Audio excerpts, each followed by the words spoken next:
Hello and welcome to Philosophy Vibe, the channel where we discuss and debate different philosophical ideas. Today we're going to look into Thomas Aquinas' 5 ways he attempts to prove the existence of God. Fascinating. Thomas Aquinas was a 13th century theologian and philosopher. He developed the 5 ways, or the 5 proofs, as logical methods of investigation that prove the existence of God. The first 4 ways are seen as versions of the cosmological argument, whereas the 5th way is understood to be a version of the teleological argument. We shall run through each of the 5 proofs now and critically assess them. Let's go. Very well. Let's start with the first and second way. Now, both of these follow the cause and effect principle that we all understand. The first proof is known as the argument from motion. This is an argument that's heavily inspired by the works of Aristotle within his theory of causation.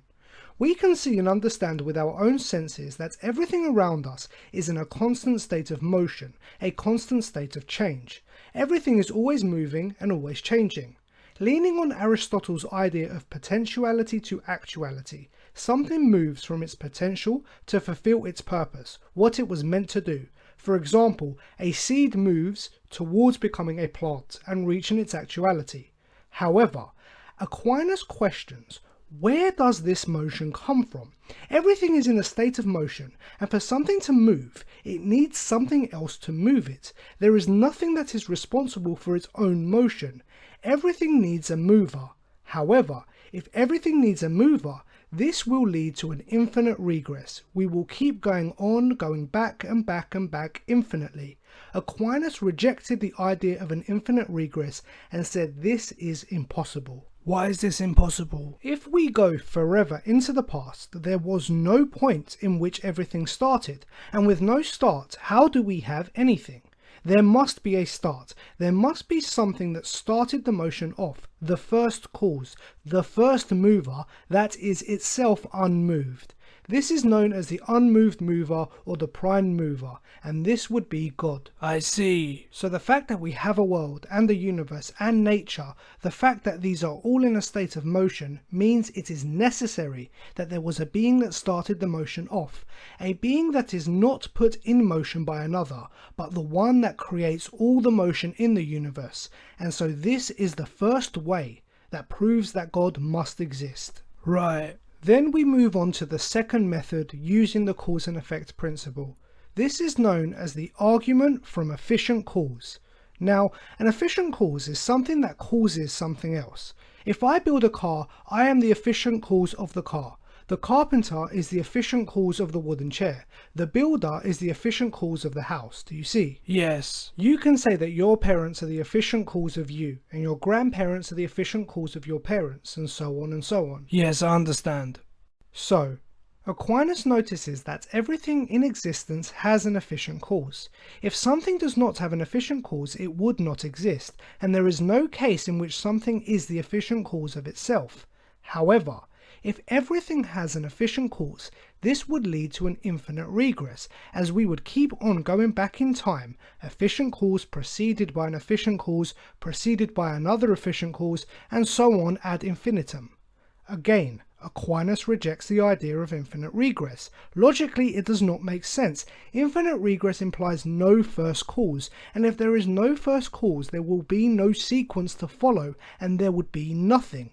But there isn't nothing, there is something, in fact a whole universe. So Aquinas claims there must be a first cause, an uncaused cause, and this is God. Okay, both of these are a very problematic approach. How so? Firstly, they fail at their own criteria. Aquinas states that everything needs a mover and everything needs a cause, and so the universe needs a mover and needs a cause, so this must be God. But why doesn't God need a mover? Why doesn't God need a cause? Why is God exempt from this criteria? Because as Aquinas explained, God is the first mover. So God is beyond space and time, outside of this realm, and so would not follow the same physical rules that apply to what's inside the realm. I think that's an easy escape for the theist. Why should we just accept that God is unmoved and uncaused? And more so, why can't we use this same reasoning for the universe itself? Why can't we say that the universe is uncaused? We can take Bertrand Russell's approach to this and say the universe is just a brute fact. Russell states, I should say that the universe is just there, and that's all. So the universe is itself the uncaused cause, and we can take God out of the equation. I'm sorry, but I would disagree here. Scientists are in a general agreement that the universe had a beginning, a starting point known as the Big Bang.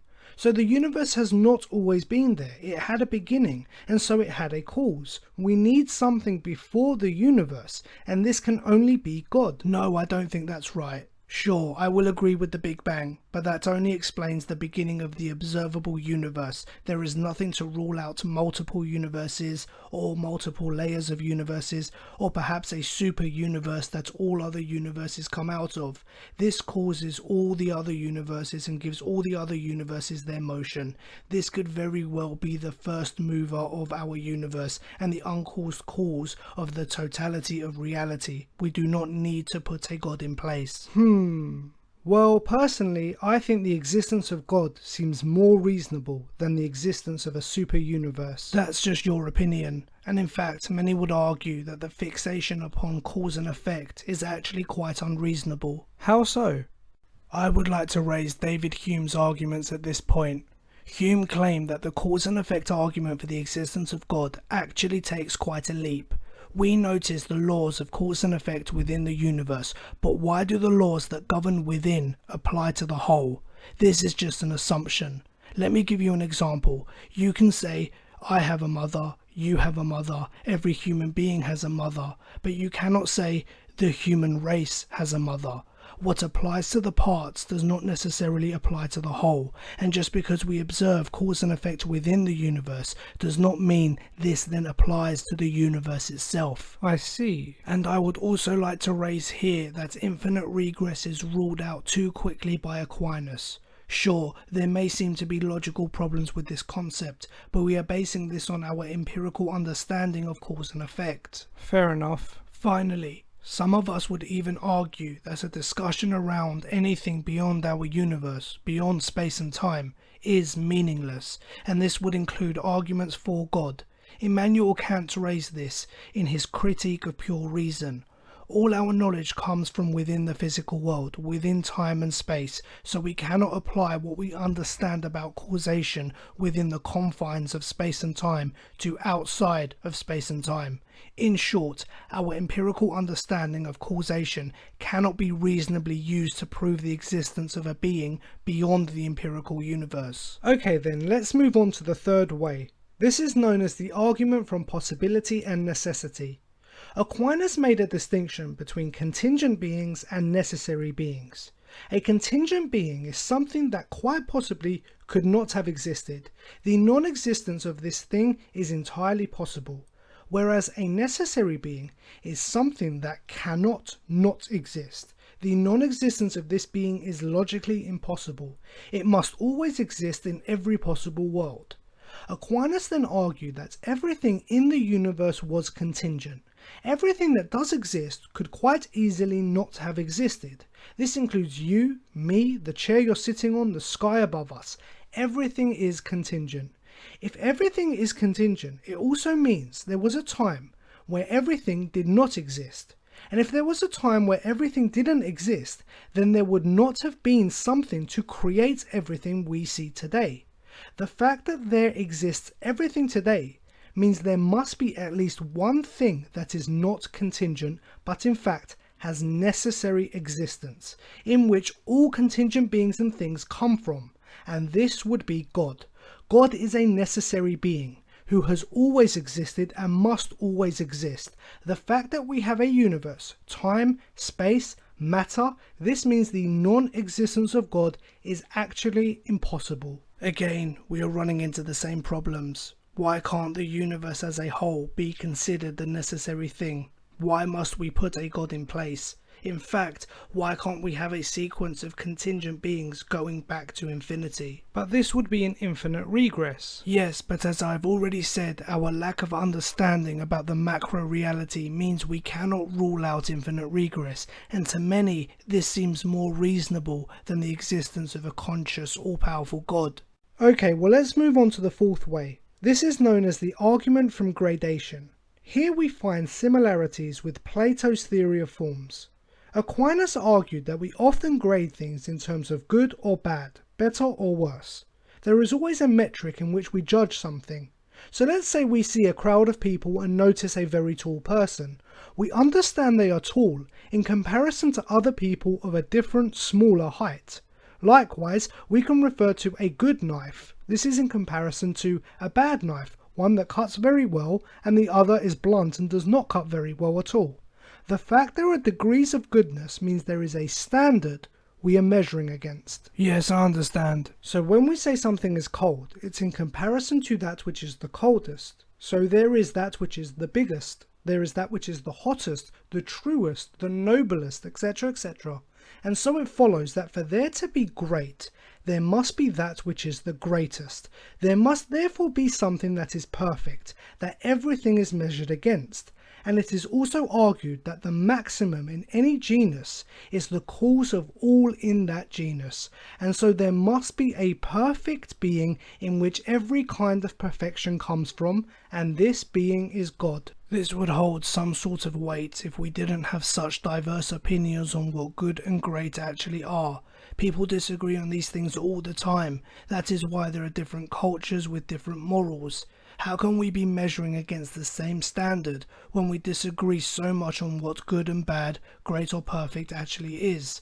Surely if God was perfect and we all measure against his perfection, we would always and instinctively know what good is or what bad is, what is better, what is worse. This is clearly not the case, so I cannot accept the fourth way. Very well, so let's move on to the fifth way.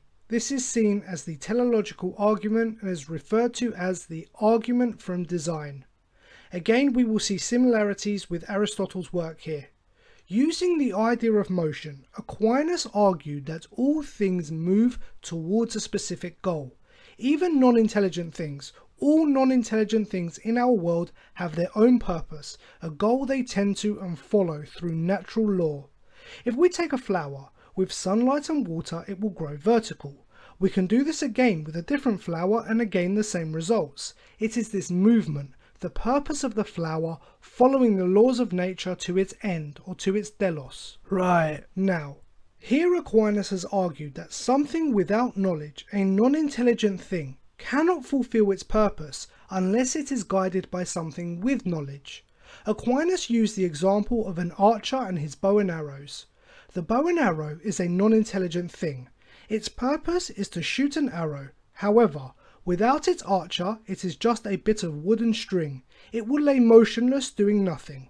In order for this to achieve its purpose and do what it was meant to do, it needs the archer to place the arrow onto the bow and shoot it.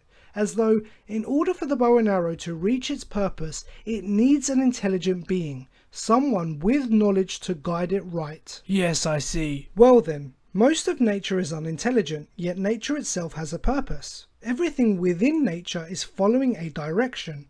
So, if every unintelligent thing needs an intelligent being to guide it, then it seems that nature, our world, and our universe needs an intelligent being to give it this direction, to give everything its purpose, and this being is what we call God. Okay, but are they really being guided, or is this just a random state of affairs? How can all this be random? Look how intricate and complicated our world is, how complicated nature is. Yes, but you were saying that because you exist on a planet and have managed to evolve and survive, and so you believe this has been specifically created and tailored to accommodate life, and of course, tailored for human beings. But consider for a second how many thousands, if not millions, of other planets there are just in our galaxy that do not have any life or anything growing on them. If there is such an intelligent creator, why is life so scarce?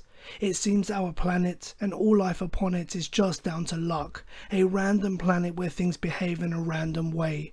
We have just happened to grow and survive on it. There is no guided intelligence to it, just organized chaos, complete randomness that we have become accustomed to. Life developed and adapted to the environment, not the other way around.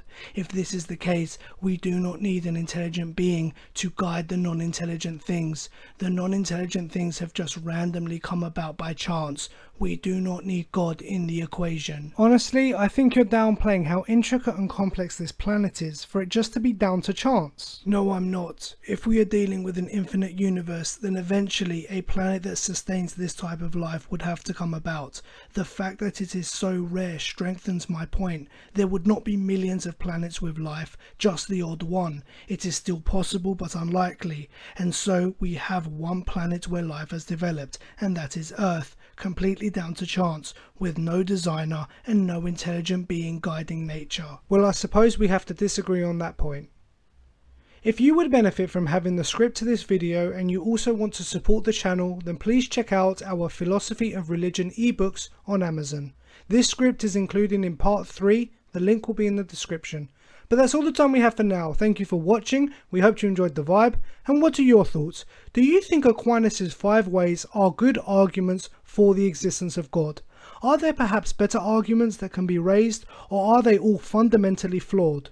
Do you believe in God, and if so, what do you think are the most convincing arguments proving God's existence? Let us know in the comments below. If you enjoyed the video, please like and share, and if you have a keen interest in philosophy, please subscribe to our channel and join in the debates. Thanks again, and we look forward to seeing you all soon.